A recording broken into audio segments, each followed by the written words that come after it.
Amém? Então vamos ler esse texto, Lucas capítulo 12, versículo 13. Fica de pé em reverência à palavra do Senhor. Vamos ler esse texto para nós. Nesse ponto, um homem que estava no meio da multidão disse a Jesus: Mestre, diga a meu irmão que reparta comigo a herança. Mas Jesus lhe respondeu: Homem, quem me nomeou juiz ou repartidor entre vocês? Então lhes recomendou: tenham cuidado e não se deixe dominar por qualquer tipo de avareza, porque a vida de uma pessoa não consiste na abundância dos bens que ela tem. E Jesus lhes contou ainda uma parábola dizendo: o campo de um homem rico produziu com abundância. E então ele começou a pensar: que farei, pois não tenho onde armazenar a minha colheita? E até que disse: já sei, eu vou destruir os meus celeiros antigos, vou construir outros maiores, e aí armazenarei todo o meu produto e todos os meus bens. E então eu vou dizer à minha alma: você tem em depósito muitos bens, para muitos anos. Descanse, coma, beba e aproveite a vida. Mas Deus lhe disse: louco, esta noite lhe pedirão a sua alma, e o que você tem preparado, para quem você será? E assim é o que ajunta tesouro para si mesmo, mas não é rico para com Deus. Amém? Vamos orar? Senhor, obrigado pela Tua palavra, pela leitura, ó Deus, da palavra aos nossos corações. Essa palavra é uma palavra confrontadora, ela mexe conosco, Senhor. E eu quero Te dar graça, ó Deus eterno, por esta palavra, porque ela prescruta o nosso coração, ela vai, ó Deus, até o profundo do nosso ser, do âmago da nossa alma. Deus, venha ajudar-me nessa noite a transmitir a Tua mensagem, aquilo que o Senhor já colocou no meu coração para estar falando com os Teus filhos nessa noite, Pai. Ministra ao coração de cada um deles e quebre toda a resistência à palavra, todo ladrão da palavra, todo espírito contrário, tudo aquilo que não vem de Ti, Senhor, que seja repreendido pelo poder do nome do Senhor. Que o céu se abra neste lugar e que a Tua glória desça sobre nós. Nós precisamos tanto do Senhor, ó Deus, na ministração da Tua palavra e na recepção da mesma, Pai. Que o Senhor nos ajude, nos abençoe, no nome de Jesus. Amém. Pode sentar dando glória a Deus, amém? Louvado seja o nome do Senhor. Meus irmãos, esta parábola é uma parábola contundente. Ela foi pronunciada pelo próprio Jesus. Foi o Senhor que contou aqui essa história, não é? O pedido de um homem no meio da multidão propicia a ocasião para Jesus trazer esse ensinamento para nós, não é? Um homem estava ali no meio da multidão e Jesus, então, ele vem até Jesus e diz: Senhor, fala com meu irmão, certamente o irmão mais velho, não é? Que reparta comigo a herança que o nosso pai deixou. E então Jesus aproveita essa situação, conta uma parábola para ensinar qual é que é a atitude apropriada que o cristão tem que ter em relação às possessões materiais. Isso é algo que precisamos aprender. O nosso coração está muito preso a este mundo e às coisas deste mundo. Eu hoje estava conversando com um amigo e nós falamos bastante tempo e o tempo que passamos conversando, ele contou tantas bênçãos, e as bênçãos, a maior parte delas eram bênçãos materiais, de aquisição e de compras e de coisas que ele adquiriu, não é? Mas depois ele me disse assim: olha, eu precisava tanto que você estivesse aqui, eu sinto tanta falta de ser pastoreado. E o discurso dele o tempo inteiro foi de um discurso passando para mim algo de muita prosperidade, de muita bênção, não é? E de como Deus abençoa, de como Deus, né? E depois eu percebi que a alma dele estava triste, ele se sentia um pouco infeliz, tendo tantos bens e tantas propriedades. Então, nessa parábola aqui, nessa história, aliás, o irmão mais velho desse rapaz, né, ele presumivelmente, ele assume os bens do seu pai, depois que o seu pai morre, não é? E não havia dado a parte que era desse irmão mais novo. e conforme a lei determinava que tinha que ser. E naquele tempo, não é, os mestres, os rabinos, eles eram chamados quando havia alguma demanda ou alguma pendência relativamente à questão da aplicação da lei, não é? Em alguma situação, eles chamavam um rabino conceituado, alguém que de fato eles confiavam, e ele esperava que Jesus, como mestre, ele interpretasse a lei e aplicasse a lei em relação à questão de repartir ali a herança, conforme está em Número, capítulo 27, versículo 8, Deuteronômio 21, 17. Então, esse mestre, ele poderia servir tanto como aquele que vai explicar a lei, ou até mesmo vai julgar em relação a quem está certo e a quem está errado, e também ele poderia ser um advogado de defesa, não é? E no caso desse jovem, ele queria que Jesus atuasse como um advogado de defesa dele, defendesse, como Jesus tinha um nome, não é? Jesus era um mestre conceituado, as pessoas respeitavam Jesus como mestre. A Bíblia vai dizer em vários pontos que eles admiravam o ensinamento de Jesus, porque Jesus não ensinava como os fariseus, ele ensinava como quem tem autoridade. Porque, veja bem, você pode ser um ótimo explanador das Escrituras, você pode explicar bem as Escrituras. Inclusive, na ministração de segunda-feira, quem puder assistir, eu aconselho vocês, hoje gravamos o que vai ser ministrado na segunda-feira, eu vou falar sobre isso. O que muitas vezes existem muitos pastores e líderes hoje que ensinam bem as Escrituras, mas pelo fato deles não viverem o que ensinam, não é? Acaba por esta palavra não ter efeito sobre a vida das pessoas, ainda que as pessoas gostem de ouvir tais mestres, mas elas não mudam o coração deles. E eu citei o exemplo de Salomão, que aplicava a lei ao povo, mas não aplicava a lei a si mesmo, a sua vida, o seu coração. Jesus era um mestre conceituado aqui. Ele era alguém diante de quem as pessoas mantinham um certo respeito, ainda que muitos, por inveja, não concordavam com ele, mas as pessoas tinham que concordar entre si de que o que ele ensinava era verdade, e o que ele ensinava era com autoridade, e que ele era um mestre diferenciado dos demais. Não é? Então, esse rapaz, ele vem até Jesus, ele pede que Jesus resolva a sua situação. Observe que o pensamento dele, ele não vem aqui para aprender de Jesus. Ele não vem aqui para que Jesus, por meio dos seus ensinamentos, porque Jesus não somente era a verdade, o verbo encarnado, mas ele era ali a expressão da própria palavra, aquele homem estava diante da própria palavra de Deus, porque Jesus, ele era o verbo encarnado, o verbo se fez carne, habitou entre nós, e vimos a sua glória, como a glória do unigênito Pai. Ele não somente era um intérprete da lei, como ele era a própria palavra de Deus que estava ali. Agora, esse homem não vem até Jesus para aprender dele, como muitas pessoas não vêm até Jesus para aprender dele, mas por aquilo que Jesus pode oferecer a eles. Muitos de nós vamos até Jesus por conta daquilo que ele, Jesus, pode nos dar, e não por conta daquilo que ele, Jesus, pode acrescentar à nossa vida em termos de crescimento espiritual. E ele vai até Jesus, não é? Então, as diferenças que haviam entre assuntos religiosos e civis em Israel, né, naquele tempo, muitas vezes eram esses homens, esses mestres que tratavam, que resolvia. E como judeu, eles podiam, as pessoas podiam ir até esses mestres e pedir a eles conselhos, ou pedir a eles para defendê-los como advogado. E então Jesus, claro, ele vai rejeitar isso aqui. Ele vai dizer, meu amigo, quem é que colocou-me como juiz ou repartidor de bens? Observe que Jesus coloca essa questão dos bens materiais no lugar dele. Ele disse, eu tenho outras coisas para tratar, eu não estou aqui para estar tratando dessas coisas. Aquilo que nós valorizamos muito, que é a questão dos bens materiais e as riquezas, Jesus disse, eu não estou nem aí para isso. Eu não estou nem aí para isso.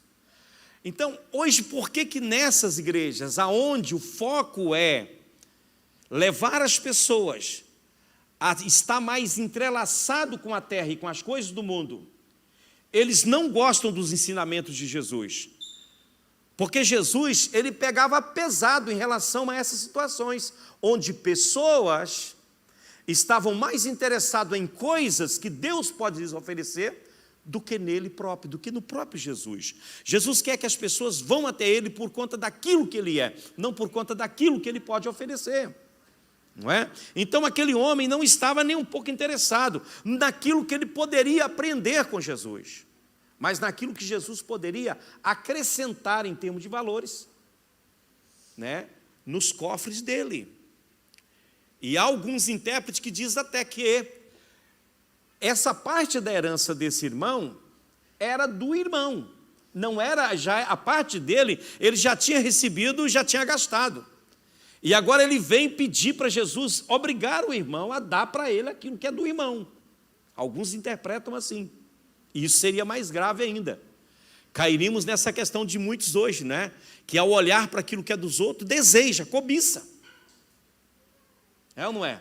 Quantas vezes a gente deseja aquilo que é do outro? E a Bíblia ensina claramente: não cobiçarás. Não cobiçarás o boi do teu próximo, o jumento do seu próximo, as terras do seu próximo, a mulher do seu próximo, nada que é do seu próximo. Eu prefiro seguir a linha de que o pai havia morrido, a herança estava com o irmão mais velho, e o irmão mais velho estava retendo aquilo que era do irmão mais novo. Eu prefiro pensar assim do que pensar que esse homem fosse a esse ponto, não é? Mas ainda que o ser humano é assim, não é? Porque se você for pensar em termos políticos hoje, quantas vezes nós votamos em alguém que pensamos que vai tirar do outro para dar para a gente, não é? E quantas vezes há muitas histórias daqueles que eram justiceiros, né, que tiravam dos mais ricos e davam para os mais pobres, e a gente vibra com essas histórias, não é? Eu não estou dizendo como os ricos adquiriram suas riquezas, eu estou dizendo que cada um fica na sua, não é? E muitas vezes nós queremos aquilo que não é nosso, isso é contra a palavra de Deus. Agora, Jesus ele não podia entrar nessa disputa, por quê? Ele não podia entrar nessa disputa a respeito de acumulação de riqueza. Por quê? Porque ele considerava, Jesus considerava, e é isso que devemos considerar, a busca pelos bens materiais como uma prostituição de talentos e de energias que Deus dá ao homem. Deus te dá capacitações e você usa isso para se enriquecer e não para a glória dele. Então Jesus era contra isso aí. Eu não quero entrar no mérito aqui de pessoas que são agraciadas por talentos tremendos, com a voz maravilhosa que Deus lhe deu, com a capacidade tremenda de ensino, de pregação, e que muitas vezes produz os seus materiais e vendem, ganham dinheiro com isso e até ficam ricos com isso. Hoje há muitos pastores ficando ricos com a igreja. Eu não entro no mérito disso porque isso não está na minha alçada, isso é lá com Deus. Mas os ensinos de Jesus vão na direção contrária a isso, a esse pensamento. Porque para Jesus, se Ele te deu um talento, você recebeu-o de graça, você deve entregá-lo de graça também. Você deve repassar aquilo que Deus te deu de uma forma gratuita. Se é em relação às coisas do Senhor, nós não podemos viver do lucro daquilo que é o talento que Deus nos deu. Quer dizer, esse é o meu pensamento e parece que Jesus segue aí nessa linha. Então, a cobiça, aqui fala de cobiça. A cobiça aqui talvez ficaria mais apropriada, a palavra no texto original, é a palavra ambição. O desejo que esse rapaz tinha no coração por ter aquilo que era do irmão, por possuir aquilo que era do irmão. Não é? Às vezes o cara não trabalha, não faz por onde, vê você abençoado muitas vezes, porque eu não estou dizendo que toda pessoa que passa tribulação é porque não trabalha, mas o que eu quero dizer é que muitas vezes, e a Bíblia ela fala sobre isso, o preguiçoso, ele vai ser surpreendido pela pobreza como uma pessoa que deixa a sua casa desguarnecida é surpreendida por um ladrão, diz lá em Provérbio. Né? Então, eu não quero entrar no mérito disso aqui, porque não é esse o meu foco. Mas esta história o que temos que ver é o foco dessa história. Essa história, ela não fala do pecado de desejar o que pertence ao outro. Pelo menos na minha perspectiva não é isso. A questão aqui está muito mais ligada ao quê? Ilustra como o homem pode ter demasiado valor ou possessões materiais e valorizar essas coisas acima de Deus e das coisas de Deus. Porque observe que esse homem rico, ele era rico e a sua terra produziu muito mais. Foi porque Deus mandou chuva, foi porque Deus o abençoou. Irmão, tudo que você tem é Deus que te deu. Todas as coisas que você possui é o Senhor que te deu. Se você tem saúde, foi Ele que te deu. Se você trabalhou e conquistou, foi Ele que te abençoou, te deu uma inteligência para isso. Então o problema aqui não está em ter coisas. O problema aqui está em colocar o coração nas coisas e não ser grato a Deus. Não dar graças a Deus por aquilo, não é? Então o conceito de Jesus, na verdade, é uma antítese do conceito do mundo, é diferente, não é? As coisas que possuímos não se iguala à vida de uma pessoa. A vida de uma pessoa é muito mais importante do que aquilo que ele possui. A nossa escala de valores em relação às pessoas não pode ser por aquilo que ele possui. Talvez os conhecidos, vizinhos daquele homem dissessem: mas esse fulano de tal aí é muito inteligente, veja como ele é rico. No conceito dos vizinhos, aquele homem era um homem muito importante, com a inteligência muito brilhante e muito capaz de fazer negócio e ganhar dinheiro. Mas na perspectiva de Deus, ele era o quê? Louco. Deus o chamou de quê, irmãos? De louco. De louco, não é? Coisa terrível. Muitas vezes nós dizemos que entendemos isso perfeitamente, que as pessoas não têm preço, e que nós não olhamos para ela e damos para ela um valor. Mas isso não é verdade, irmãos. Se não vigiarmos, nós julgamos as pessoas por aquilo que elas possuem. Tiago vai corrigir isso na igreja, ele vai dizer: olha, se vocês estão num culto, e de repente chega uma pessoa com anel de ouro no dedo, bem vestido, e chega um pobre com vestidos simples, e você diz para o pobre: ó, senta aí em qualquer lugar, se não tiver lugar, pode sentar no chão mesmo. E diz para aquele aparente: ó, vem aqui, meu amigo, eu preparei uma cadeira especial para você. Tiago vai falar assim: olha, vocês não estão fazendo acepção de pessoas, vocês não estão julgando de acordo com aquilo que é a aparência, não é? Quando você olha para uma pessoa, o que você vê? Um ser humano? Ou você vê a conta bancária dele, não é? Em que carro que ele anda, quais são as roupas que ele veste, qual casa que ele mora. Quantas pessoas chegam para você e dizem: Deus está te abençoando, olha o carrão que você está dirigindo. Mas ninguém é capaz de chegar para você quando você muda de vida, deixa as drogas, deixa a bebida. Não tem coragem de chegar para você e dizer: olha, Deus mudou a sua vida, que coisa maravilhosa, Deus é bom em você. Porque para nós, as coisas que de fato valem, não é aquilo que o Senhor valoriza, não é? A história aqui é chamada de parábola, né? Uma parábola é uma comparação, não é? O personagem principal dessa parábola, ele já era rico. Já era rico. Então, quando acontece essa bênção na vida dele, né? Bênção entre aspas, do terreno dele produzir tanto que ele não tinha onde pôr nada. Que coisa maravilhosa quando isso acontece, hein? Quem está querendo essa bênção aí?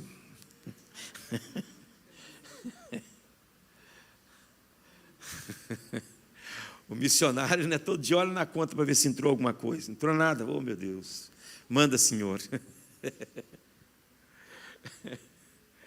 Você, quando trabalha, você fica esperando o patrão depositar, vai lá, o dinheiro não está lá. Oh, Deus, tem misericórdia. O leite dos meninos. E esse camarada aqui, ele já era muito rico, não é? Consequentemente, essa colheita que ele teve aumentou as suas riquezas. Agora, quem deu essa grande colheita a ele? Foi o quê? Foi quem que deu? Foi Deus, sim ou não? E ele está diante de um problema. Já pensou você com um problema desse?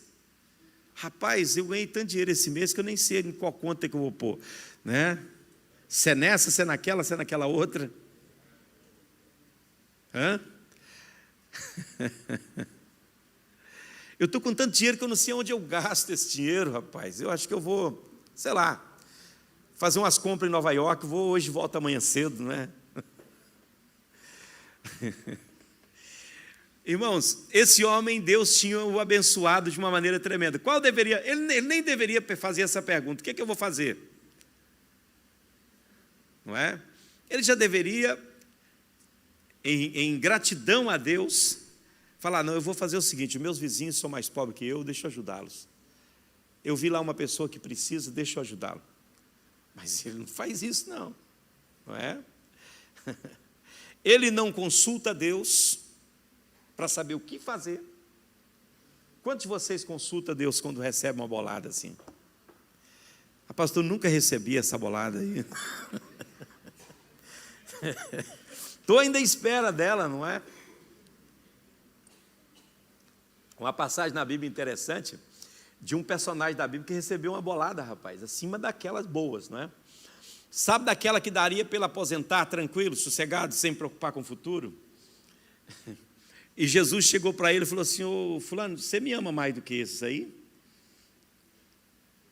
Eu posso imaginar a cara de Pedro olhando para os peixes, olhando para Jesus, não é? Se eu logo agora que eu recebi essa bolada aqui, não é? Eu estava pensando em comprar um vestido novo para minha mulher, trocar de carro e ajeitar, e o senhor me põe contra a parede perguntando o que eu vou fazer com isso aqui? Você me ama mais do que esses? Senhor, olha, tu sabes que eu te amo, mas esses aqui são tão bons, não é? Vai fazer jeito para mim? E Jesus vai perguntá-lo 3 vezes, e na terceira vez ele vai dizer, apacenta os meus cordeiros. Ou seja, você está preocupado com essa bolada, eu estou preocupado com as minhas ovelhinhas. Você deve ir cuidar das ovelhas. E Jesus vai falar com Pedro, e vai dizer a ele, olha Pedro, quando você era jovem, tem jovem aqui? Cadê os jovens? Juventude fraca, viu, rapaz? Cadê a juventude aqui? Vamos ver, tem jovens aqui? Até o Alex, rapaz, diz que é jovem, o Alex. Menos. A Érica não levantou a mão, porque segurou sua mão, né? Quando você é jovem, Deus disse para Pedro, olha Pedro, quando você era jovem, você fazia o que você queria, você ia para onde você queria, você se cingia. Agora, quando você chega a uma certa idade, não é você que faz mais o negócio, não é? Você vai precisar de outros para te ajudar, você vai, né? Eu ainda sou jovem, mas muitas vezes eu chego em algum lugar e as pessoas, não, pastor, não carrega isso não, deixa. Eu falo, o quê? Eu já cheguei nesse ponto.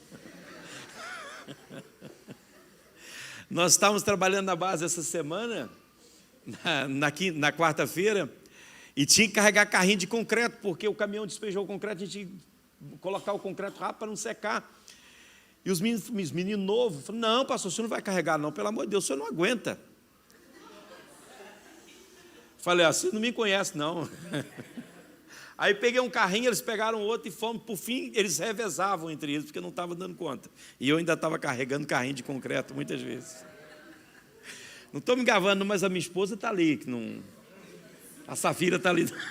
Brincadeira. Brincadeira. Ela estava lá só filmando, eu assim, aquele é meu marido, não sei o quê, aquele jovem ali. Então, quando você chega a uma certa idade, as pessoas querem fazer para você, porque você já parece que já não tem direito para nada. É os filhos que decidem onde você vai morar, o que você vai comer, onde você vai beber, que roupa você vai vestir, não é? Você é jovem, você bota a roupa que você quer e sai e ninguém fala nada. Agora, quando você chega a uma certa idade, todo mundo quer dar opinião naquilo que você tem que fazer, não é? Que coisa difícil. E Jesus falou isso com Pedro, falou, Pedro, a partir desse momento, você agora, né? É outro que vai dirigir a sua vida. E Jesus estava falando isso com ele, dizendo com que morte ele glorificaria a Deus. Agora, o camarada está diante de uma grande bolada, que mudaria a vida dele. E o Senhor disse, olha, não é você que manda mais, meu filho, sou eu que mando agora. deixa esses aí para quem precisa e vai fazer a minha obra, vai fazer aquilo que eu quero que você faça. Quantas vezes nós estamos preocupados com isso, não é? A solução, muitas vezes, para essa situação, nós muitas vezes estamos conjecturando isso dentro de nós. Então, esta parábola diz que esse homem era rico, ele não consulta a Deus, não consulta as outras pessoas, não é? Ele busca a solução numa conversa com ele mesmo. Já pensou esse cara conversando com ele? Oh, rapaz, mas você é demais mesmo. Você vê como você é bom mesmo, você sabe fazer as coisas, não é? Você é capaz, olha que colheita, o que você vai fazer agora com essa colheita? Aí ele pergunta e ele mesmo responde, pois eu acho que eu vou destruir esses celeiros que eu tenho aqui. Observe que ele só vai falar dele mesmo, a minha colheita, o meu isso, os meus celeiros, os meus, tudo é dele.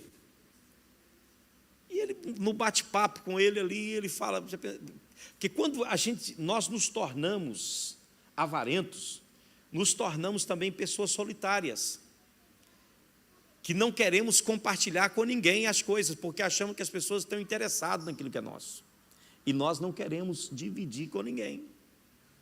Não é? Então, a solução que ele tenta aqui vai ser conversando com ele mesmo, não é? No isolamento aqui de tudo e de todos. E é assim que muitas vezes nós somos em relação às bênçãos que nós recebemos. Uma vez, tem um pastor amigo meu lá do Brasil, e ele disse assim, olha, Deus me deu uma revelação esta manhã. E eu disse, que coisa maravilhosa, compartilha comigo. Não, você vai ficar com a minha revelação, você vai pregar. Quando eu tiver a oportunidade, eu patentio a revelação que Deus me deu. Tá bom, rapaz, eu estou preocupado com a sua revelação. Se Deus deu para você, quem tem que falar, e a responsabilidade é toda sua. Eu queria só ouvir isso aqui, não é? Agora, a parábola não diz somente que esse homem era rico, mas diz que ele era insensato. O que é ser insensato? Alguém sabe?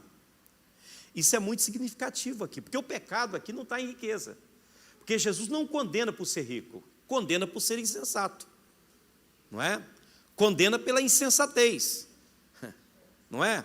O problema desse homem é que ele era insensato, ou tolo, não é? Nós não podemos confundir essa palavra aqui, não é? Ser insensato, ou ser parvo, não é? Tolo, em termos bíblicos, não significa que essa pessoa, em questão de inteligência, não seja inteligente. Porque aqui não tem a ver com inteligência, tem a ver com outra coisa. Não é uma questão de inteligência, é uma questão de moral. Não é?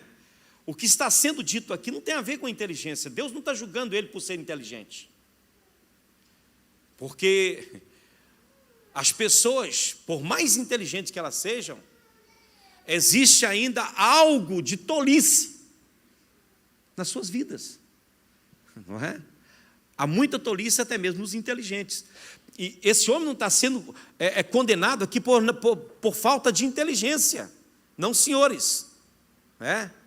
Porque não significa aqui que ele era uma pessoa ignorante. Não. Significa que ele era uma pessoa irresponsável. Era uma pessoa que não sabia e que não valorizava aquilo que Deus havia feito na vida dele. Há, de fato, uma diferença entre estupidez e tolice. Na Bíblia, o julgamento de insensatez não é um julgamento de inteligência, conforme eu disse. É um julgamento a respeito da moral dessa pessoa. Observe o Salmo 53. Coloca para mim o Salmo 53.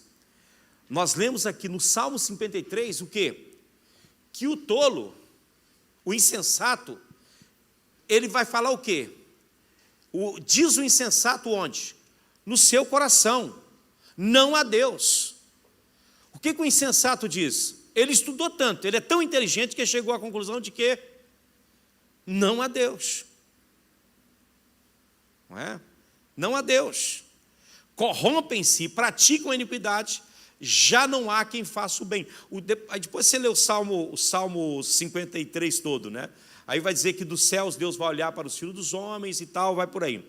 Mas o insensato, ele é tão inteligente que chega à constatação que não existe Deus. Paulo diz que Deus pega os inteligentes, os sábios, na sua sabedoria. Que o problema não é que o cara é menos inteligente. Ele tem um problema de moral. Ele tem um problema que está ligado à sua vida e que precisa ser resolvido. Não é? Ele não consegue ver a necessidade do seu semelhante. Ele não consegue enxergar que o seu semelhante também precisa. Ele não está buscando uma solução aqui na abundância que Deus lhe deu para abençoar os que mais necessitam. Ele está buscando uma forma de viver uma vida mais regalada e melhor possível. Então, a pergunta dele, o que eu farei com o excedente? Você já parou para pensar já parou para fazer essa pergunta para você? O que você vai fazer com o excedente, com aquilo que Deus te der a mais?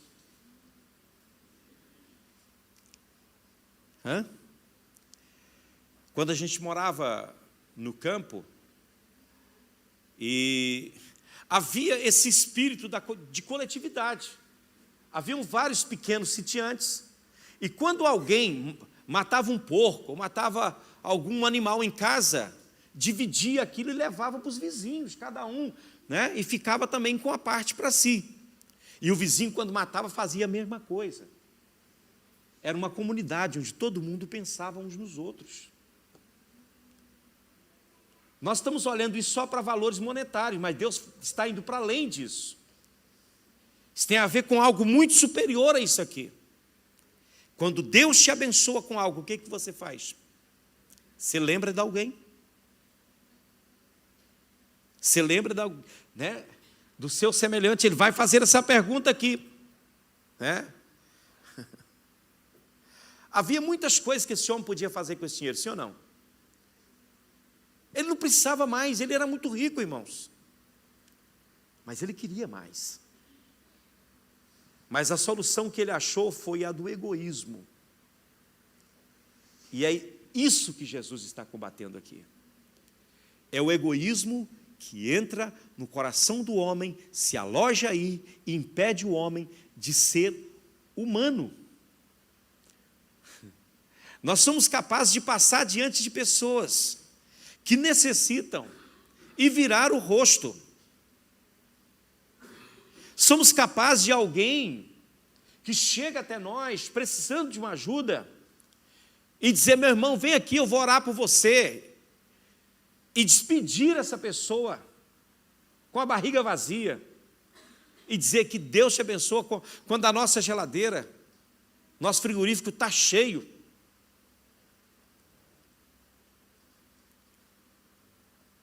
Isso é algo muito triste, irmãos. É algo muito triste. Hoje, como as pessoas vivem. Ele disse que vai criar novos celeiros.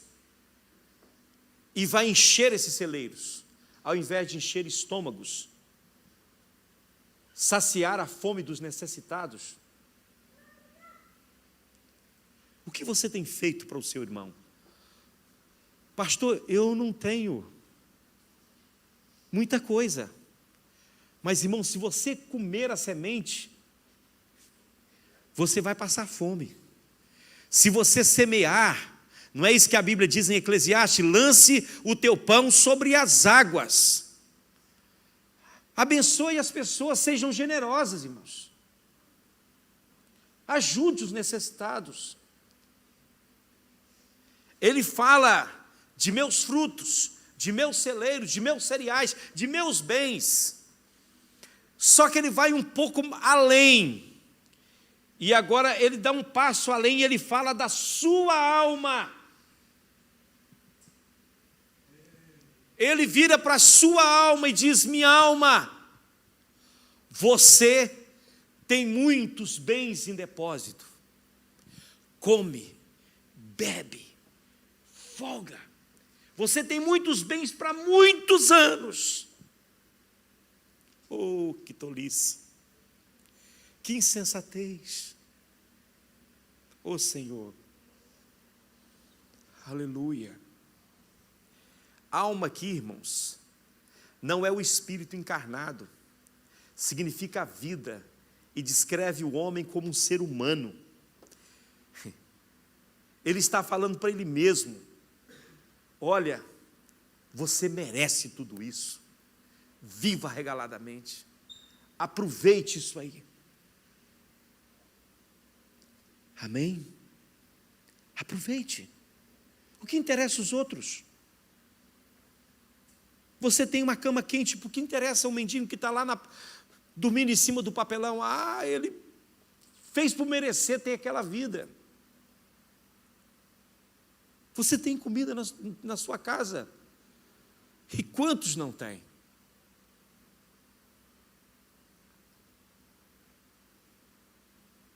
Eu não sei se vocês sabem o que é fome, se já viveu isso, ou se já presenciou isso alguma vez na sua vida.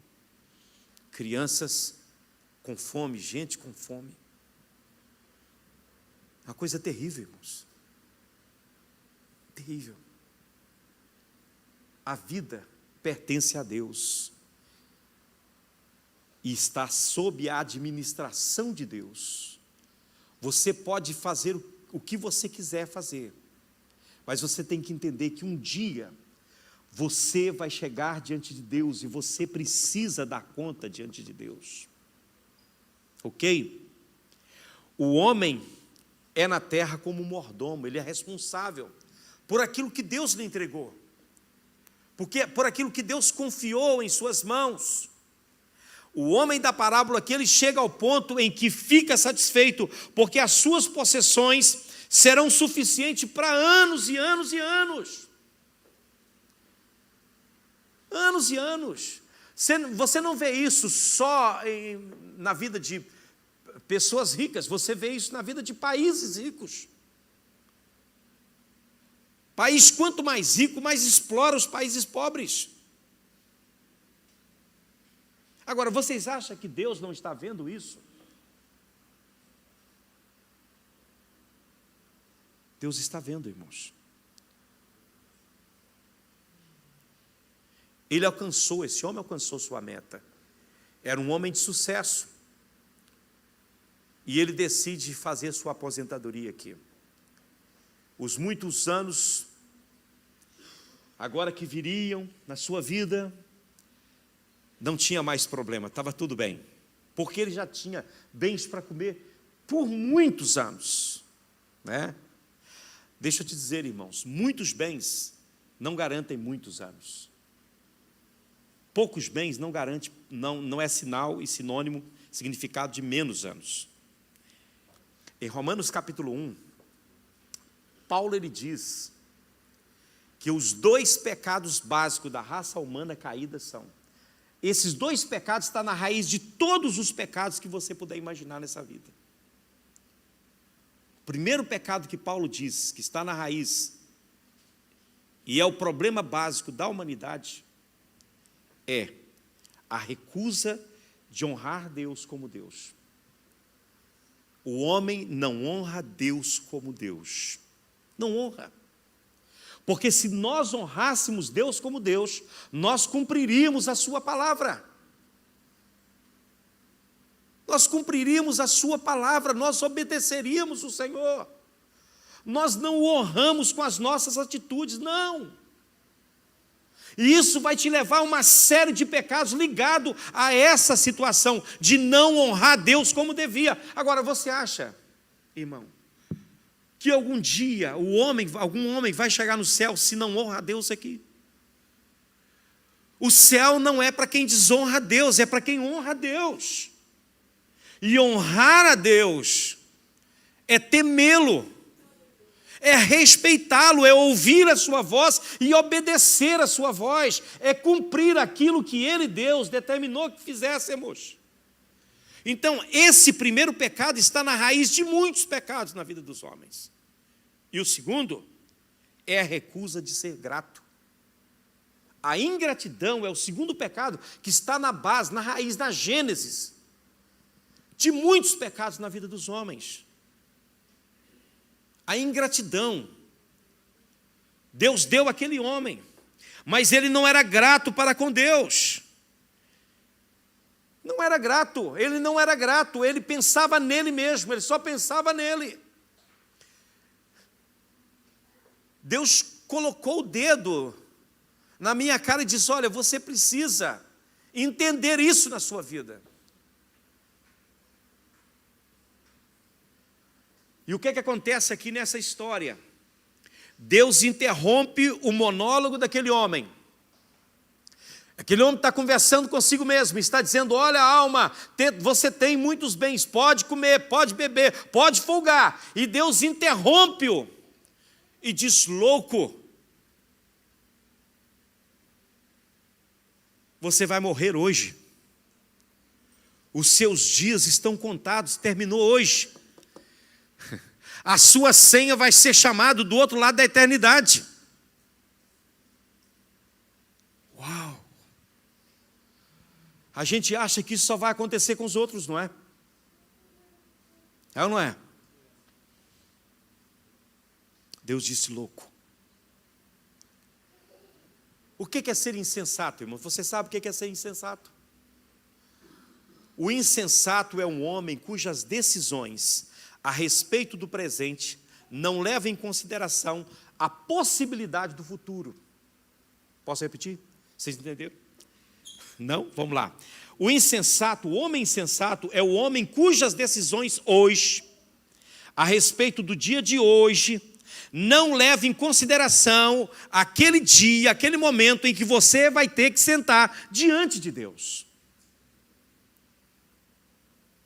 Esse homem, ele tinha uma vida pobre e miserável, uma vida mesquinha. Parece aqui que nem amigo ele tinha, porque ele não tinha com quem falar a respeito do que fazer, ele não tinha um conselheiro. Que vida triste.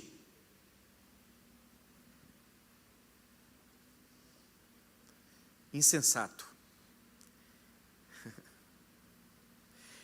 Ele tivera a responsabilidade de cuidar de tantas coisas que Deus lhe dera. Ele não utiliza isso para abençoar os outros, não é? E tudo termina com a morte. Esse homem, olhe para mim aqui, segundo Jesus, ele faz parte de uma tribo cujos os membros estão por toda a terra. Não é só aqui em Portugal, não. Nem só do Brasil. E se você se inclui nessa tribo, eu te aconselho a sair daí. Daquelas pessoas que diz minha, meu, minhas casas, minhas terras.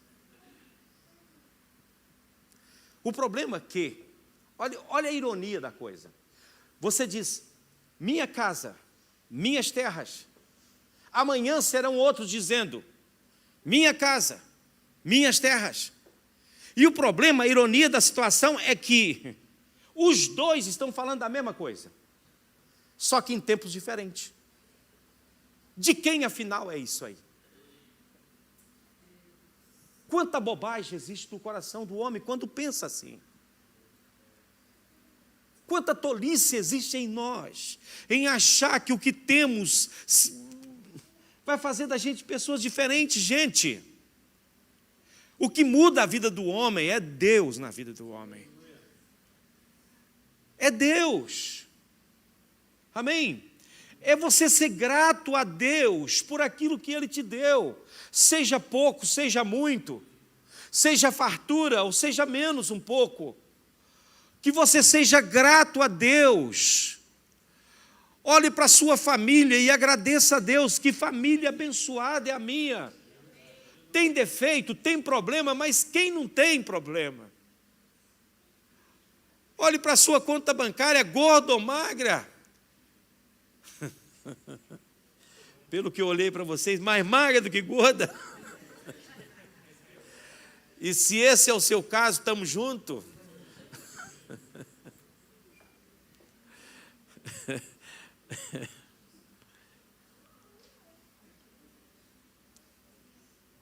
Não importa, irmão. Não importa. Amém? Porque o que a gente leva daqui é o que a gente faz. Aleluia! O que diz? A Bíblia diz lá em Apocalipse: bem-aventurados e santos são aqueles que fazem parte da primeira ressurreição. Porque sobre eles não tem poder a segunda morte, mas eles serão sacerdotes de Deus. Irmão, eu quero ser importante diante de Deus. Em outra passagem, Apocalipse vai dizer: bem-aventurados e santos é aquele que dorme no Senhor, porque eles descansarão dos seus trabalhos. Só tem uma coisa que nos acompanha para o outro lado. É o que é? As nossas obras. Diz lá o texto: e as suas obras os acompanham. Oh, glória a Deus! O que você fez aqui, gente? A Bíblia diz que um dia nós compareceremos ante o tribunal de Cristo, para que cada um receba o que tiver feito por meio do corpo, ou bem ou mal. Eu não posso semear maldade, egoísmo, e esperar colher outra coisa. Não posso, irmão. Não. O que eu semeio, disse Paulo em Gálatas 6, não erreis, Deus não se deixa escarnecer. Tudo aquilo que o homem semear, certamente também ceifará. O que semeia na carne, da carne ceifará a corrupção. Mas o que semeia no Espírito, do Espírito ceifará a vida eterna. Faça boa semeadura hoje, irmão. Talvez você não vá colher, mas o seu filho vai. A sua geração vai colher. Porque se você semear o mal, isso pode te condenar. Mas será um peso para a geração futura. O legado que você deixará para os seus filhos será ruim. Faça o bem. Ajude as pessoas. Aleluia. Amém. Abençoa a casa de Deus. Abençoe os projetos de Deus. Glória a Jesus. E você vai ver que a sua colheita será verdadeira. Hoje eu vejo a juventude, porque isso é tudo, queridos. Os jovens passam horas e horas, não só os jovens, gente, né, eu tenho um pastor amigo meu que tem quase 90 anos e fica me mandando mensagem direto para mim.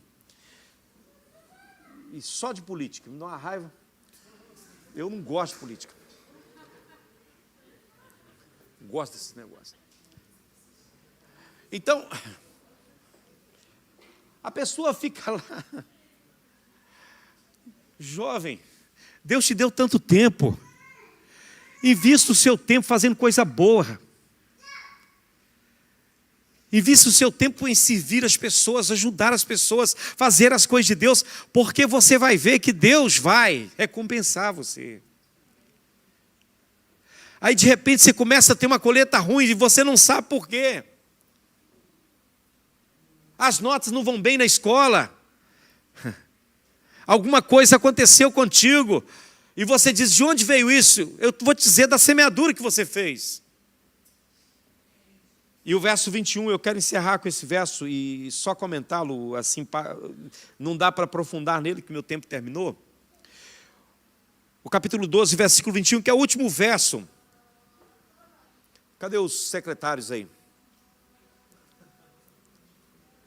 Hoje está difícil. Vamos lá ver se a gente consegue.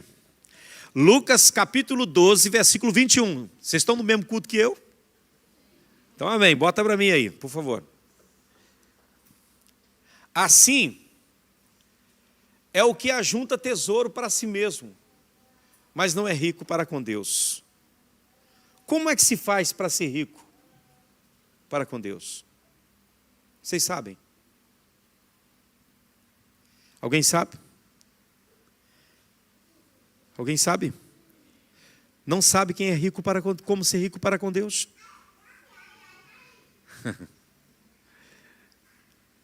Não sabe mesmo? Está escrito na parábola. Olha, Ser rico para com Deus é tomar o caminho diferente do caminho desse homem rico. Quando Deus abençoar o seu celeiro e encher ele, você lembra. Peça para Deus: Senhor, o Senhor me abençoou tanto. Eu não preciso de tudo isso. Eu quero abençoar alguém. Me diz a quem eu devo abençoar. Toma um caminho diferente desse homem. E assim você será rico para com Deus. Seja sensível às necessidades das pessoas. Ministre a elas, em nome de Deus. João fala assim: olha, se você diz que ama o seu próximo, aliás, Tiago fala, não é? E a pessoa chega na sua casa, e ele chega com uma certa necessidade, e você põe a mão na cabeça dele e diz assim: olha, que Deus te abençoe, vá em paz, que Deus abençoe você. Aí Tiago pergunta: como é que o amor de Deus pode estar no seu coração? Né, João disse. Eu me lembro que no comecinho do meu ministério, a gente estava num culto, um culto ao ar livre. A minha filha fala assim: pai, o senhor conta a história muitas vezes. Parece que o senhor está ficando velho. Aí ela disse assim: numa mensagem só se repetiu a mesma ilustração 2 vezes. Eu falei: não é possível. Mas no começo do meu ministério, alguns anos atrás, a gente, quando está começando, a gente quer fazer de tudo, né? A gente espiritualiza tudo e acha que tudo é demônio. E nós estamos no culto ao ar livre, aquele cultão ar livre da Assembleia de Deus antiga, não sei se alguns lembram, né? Aquilo estava maravilhoso. E de repente chegou um rapaz, um moço, com o saco nas costas, ficou lá assistindo o culto. No final perguntei quem queria aceitar Jesus. E o homenzinho veio na frente, e eu falei: é hoje. É hoje que eu vou experimentar o poder que está na minha vida aqui, né? Botei a mão no homem, ele caiu e nós fomos para cima dele. Se caiu, é demônio, né? Aí juntou eu e mais uns outros em cima do rapaz, o rapaz desesperado debaixo de nós. Só Deus. E quando o moço já não aguentava mais, falou: gente, eu estou morrendo de fome, eu caí de fraqueza.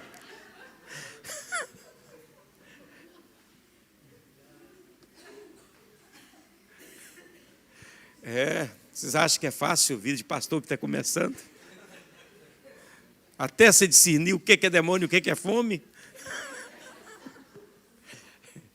Aí alguém trouxe comida, ele comeu, ficou satisfeito. Aí podia receber a oração, né? Tinha que ter dado comida primeiro. Então é isso, minha gente. É isso aí. Eu imagino, no final dessa parábola, aquele homem que chegou para pedir para Jesus resolver o problema dele. Como é que ele estava, não é? Ele chega para Jesus e diz: Senhor, fala com meu irmão para repartir comigo. Aí Jesus conta essa parábola, no final vocês acham que o homem estava onde? Já tinha ido embora há muito tempo, certamente, não é? Porque aquilo foi tão certeiro em cima dele. Como foi certeiro na minha vida, como é certeiro na vida de cada um de nós, que nos leva a pensar que a vida cristã é isso, gente. É amar o próximo. Amém? Qual é o mandamento, o primeiro mandamento da lei de Deus? Alguém sabe? Gente, isso é coisa do catecismo. Isso para os católicos, para os crentes, é coisa da escola dominical. Qual é o primeiro e grande mandamento? É assim mesmo que está escrito? Agora já estou com dúvida, Senhor. Sabe que às vezes até as nossas certezas, quando alguém questiona, a gente duvida. É ou não é? Vocês estavam muito seguros, agora já não estão seguros mais, pois não? Ou estão seguros que é desse jeito? Não tem nada mais antes disso aí. O- Qual é o primeiro e o grande mandamento, irmãos? Tem certeza que é isso?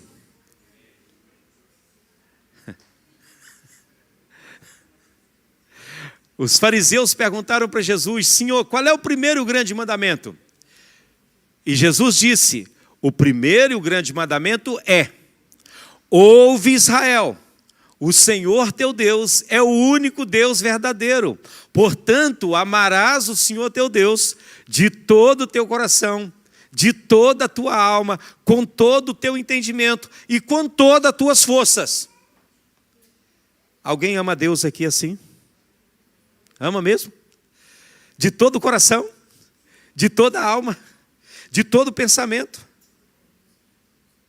Ama mesmo? Amém? Parece que aperta a gente, não é? Parece uma coisa muito difícil, mas com a ajuda do Espírito Santo a gente consegue. E o segundo? Amarás o teu próximo como a ti mesmo.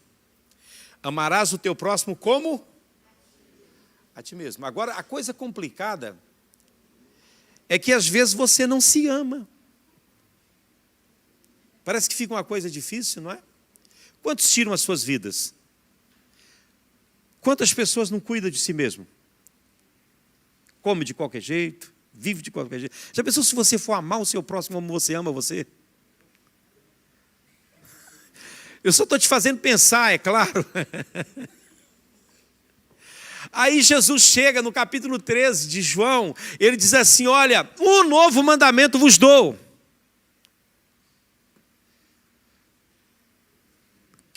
Qual era esse mandamento? Alguém sabe? Vou até beber água aqui.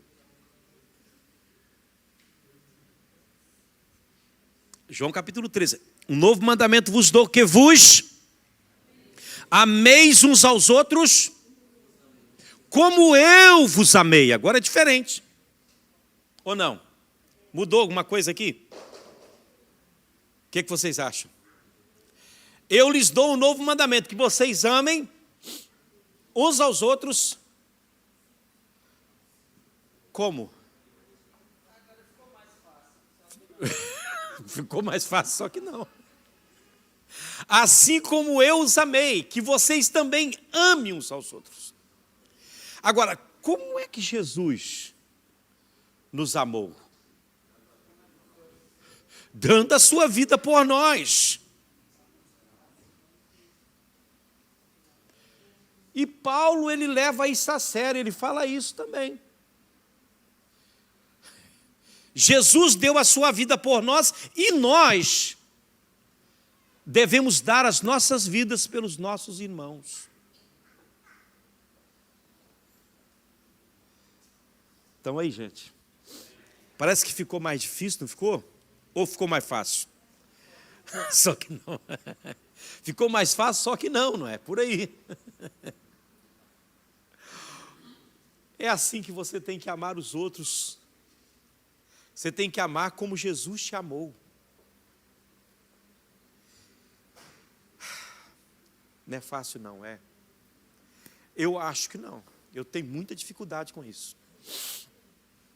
Porque Jesus, o texto vai dizer, quando era injuriado, não injuriava. Quando era ameaçado, não revidava.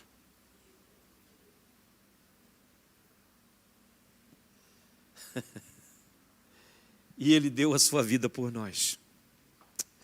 Ah, minha gente, vamos orar? Só quero que vocês pensem. Só no primeiro mandamento aí, eu queria que você parasse e pensasse um pouco sobre. Porque esse era o grande drama de Lutero, né? Ele dizia assim: está ordenado, amarás o Senhor teu Deus de todo o teu coração, de toda a tua alma, de todas as suas forças, com toda a sua energia, com toda... Ele falou, eu não amo Deus assim. Tem hora que eu estou pensando nele, mas tem hora que eu estou pensando em outra coisa. Se é com todo o pensamento, não pode ser só com parte do pensamento. Oh, Jesus. É forte, é? Vamos cantar, gente? Vamos ficar de pé? Vocês estão pensando? Não pense.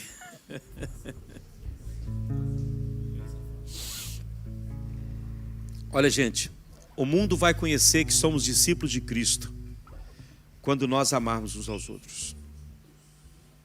João vai dizer que o amor não faz mal ao próximo. A minha avó costumava dizer assim: meu filho, amor todo tanto é pouco, mas contrariedade, qualquer quantidade é muito. Então ame sempre. Ame o seu próximo. Ame aquele que te persegue. Fale bem daquele que te calunia. Viva o Evangelho. Viva o Evangelho. Que Deus nos ajude a viver o Evangelho. Amém? Pare um pouco e reflita sobre a sua vida. Deus tem te dado tanto, é ou não é? Tem ou não tem te dado bastante? Amém? Lá na minha terra diz que caixão não tem gaveta. E você não leva nada dessa vida. Nada. Ame as pessoas. Ame o seu próximo, ame o seu semelhante. Não seja indiferente à dor do seu irmão. Você vai ver que Deus tem consolo para você. Deus tem consolo. Muitas vezes a nossa angústia, ela está atrelada a essa situação. Mas Deus é Deus, Ele cuida de nós. Ele cuida de cada um de nós. Aleluia. Vamos cantar a Deus. E depois nós vamos orar o Senhor. Vamos orar pela sua vida. Aleluia.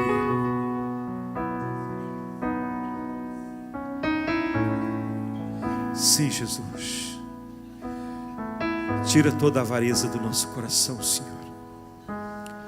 Tira a insensatez do nosso coração, Senhor. E nos ajude, Deus.